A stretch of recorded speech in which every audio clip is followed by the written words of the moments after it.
Hey guys, it is B here from USBC Gaming, or in this case, USBC Reviews. And by the way, I hope that you like that brand new opening title thing that I made.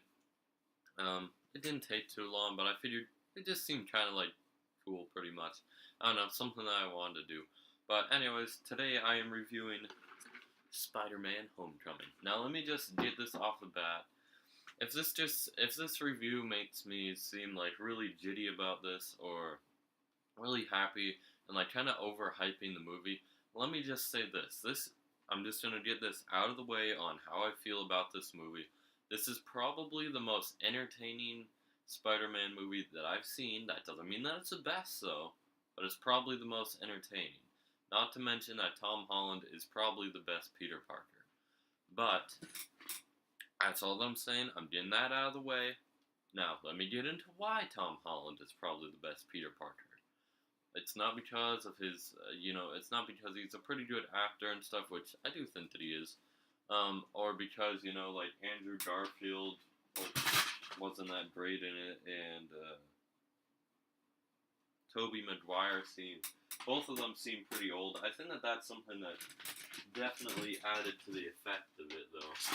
Jeez. Oh my gosh, everything's falling around back. Pay no attention to this stuff. There we go. I'll fix that after the review. That kind of sucks. Anyways, but so he's probably the most Peter Parker looking person to play Peter Parker.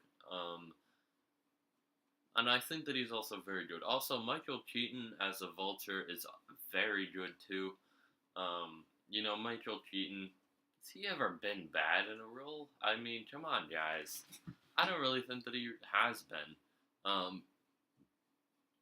So of course he was really great as the Vulture, and he was someone that quite a few fans had been wanting to see on the big screen for a long time.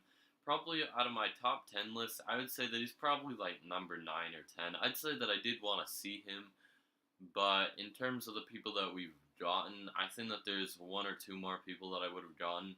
And the end credits scene that teases the next villain, which I'm not going to give away right now, or probably ever, to be absolutely honest, unless that I do a Blu-ray review of it, which I probably won't. But yeah, let me just say the end credit scene is setting up the next movie, and I'm really excited to be getting that villain.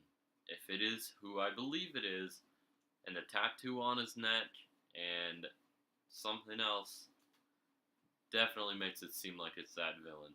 So I'm really excited for that. Also, I believe Zendaya was in this movie.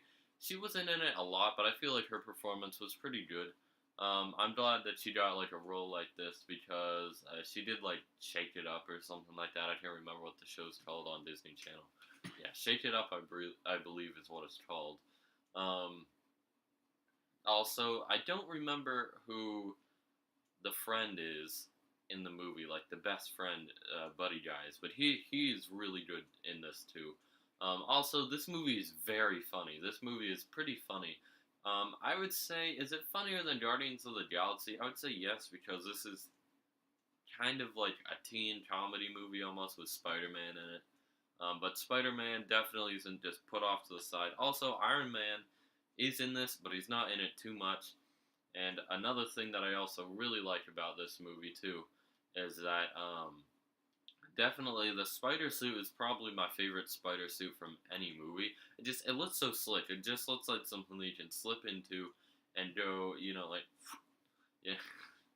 it looks like something that you could definitely do. I like just kind of like slip into, I guess. Not saying that the other suits are bad though. I still like the other suits. Yeah, let me, pretty much,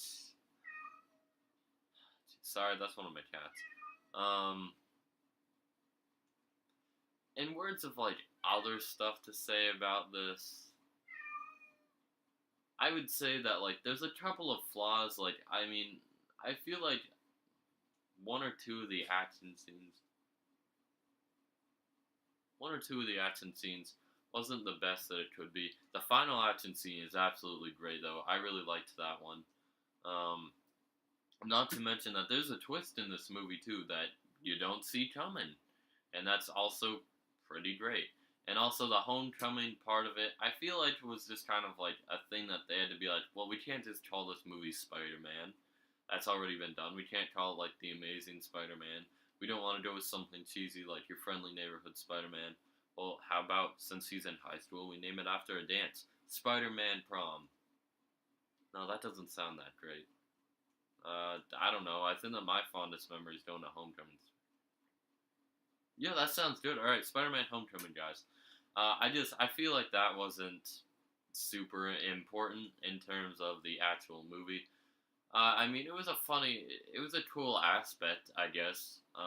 Especially when you get later into the movie when it actually comes into play, and it also does set up a really funny joke. One or two or three, I'd say, funny jokes actually. But yeah, so this movie, I really like it. It's not the best Spider-Man, obviously. I think that one still has to go to the original. Um, but I do think that this is probably the most entertaining one. And I think that one complaint that I've heard kind of a lot is that it seems kind of, how do you say, like some of the villains besides the Vulture are just kind of thrown in there like shockers in this movie, and that's also a pretty cool guy to get in the MCU. Um, and I totally agree with that. I feel like Shocker. I don't think that he deserved his own movie with Spider-Man. No, but I do believe that he probably deserved something better than what he had gotten. And for those reasons, I'm going to have to give Spider-Man: Homecoming a B plus. I think that this is a pretty good movie, and I think that quite a few reviewers have given the same exact grade as me. Um, and the only reason why is because this isn't really an A movie, but this is definitely a B plus, like pretty close to an A minus, I would say. Again, it's really just a couple of things here and there that just weren't really as great. But again, if you like Spider-Man, and even if you don't like Spider-Man, I would still recommend this movie. Just because my grade was a little bit lower doesn't mean that I don't like this movie, and doesn't mean that maybe it will show up on my top 10 films of the year list. But if you did like this, make sure to like, comment, and subscribe to USBC Gaming and USBC Reviews, and I will see you all later. Goodbye.